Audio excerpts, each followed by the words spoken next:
ሰላም ቤተሰብ እንዴት ናችሁ? ዛሬ ደግሞ ከባለፉት ርዕሶች ወጣ ብለን 7 tips to deal with difficult people ብለናል። በአማርኛው ስናመጣው ደግሞ 7 አስቸጋሪ ሰዎችን የመቋቋሚያ ዘዴዎች ይላል።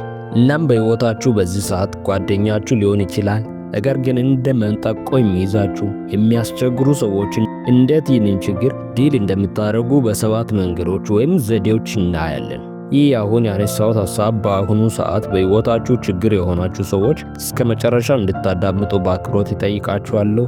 አሁን ከማቀርባቸው መፍትሄዎች 7ቱንም መውሰድ ትችላላችሁ፣ አንዱንም ብቻ መውሰድ ትችላላችሁ። እንደ ተመቻችሁ አድርጋችሁ ሐሳቡን ለመረዳት ሞክሩ። ለዚህ ቻናል አዲስ የሆናችሁ ይህን እናንተን ለማስተማር ሲል ሳይሆን የሚያስተምሩ ነገሮችን ለእናንተ ለማቅረብ ሲል በየሳምንቱ ወይም በየቀኑ የምጥረውን ይህንን ቻናል ሰብስክራይብ በማድረግ የትምህርቶቹ ተካፋይ እና ለእኔም ከፍ ያለ ሞራል የሚሰጠውን ድጋፍ እንድታደርጉ በአክብሮት ይጠይቃችኋለሁ። ቪዲዮውን ከመጀመራችሁ በፊት ላይክ በማድረግ ከጨረሳችሁ በኋላ ሐሳብ አስተያየታችሁን ለቪዲዮ ወይም ለትምህርቱ ያለውን ሐሳብ አስተያየታችሁን ኮሜንት ላይ አስቀምጡልኝ። ቀጥታ ወደ ቪዲዮ እንሂድ።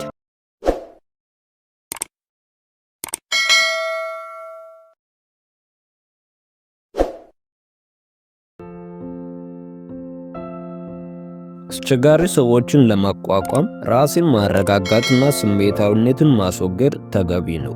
በቀላሉ የሚያበሳጩን ከሆነ አስቸጋሪነታቸው ሕይወታችን እንዲበጠብጥ በር መክፈት ነው። ሁለተኛ፣ በመላ በዘዴ ለሕይወታችን የማይጠቅሙ ሰዎች ጋር መላተሙ አስፈላጊ አይደለም። የማይጠቅሙን ከሆነ ለምንስ ጊዜያችንና ኃይላችንን እናባክናለን? ስለዚህ በዘዴ ሳይላተሙ የሚታለፍበትን መንገድ መፈለግ። ሶስተኛ፣ ግለሰቡን ከጉዳዩ መለየት። በንግግር ጊዜ ግለሰቡን ከጉዳዩ ለይተን በምንከራከርበት ወይም በምንወያይበት ጊዜ የግለሰቡን ማንነት ስለማንነካ በተሻለ መንገድ መግባባት እንችላለን።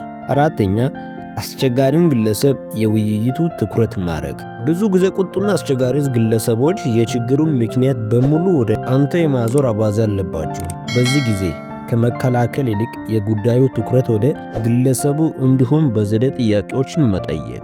አምስተኛ፣ ዋዛና ቁም ነገር።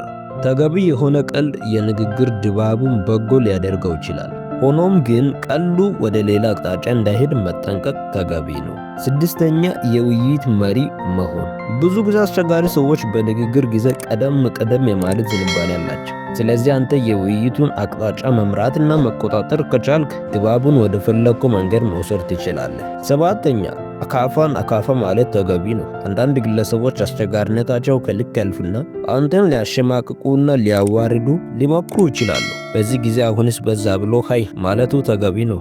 የእምቢተኝነት አለመኖር ነገም ከነገ ወዲያም እንዲያሸማቅቁ በር መክፈት ነው። እስከዚህ ድረስ ስላዳመጣችሁን ከልብ አድርጌ አመሰግናለሁ። ሐሳብ አስተያየታችሁን ኮሜንት ላይ ማስቀመጡን እንዳትረሱ። እዚህ ጋር የብዙ ሰዎች ችግር የሆነው ብዙ ነገር ጀምራለሁ ግን አልጨርስም ምን ላርግ ብዬ የሰራሁት ቪዲዮ አለ፣ እዛ እንገናኝ።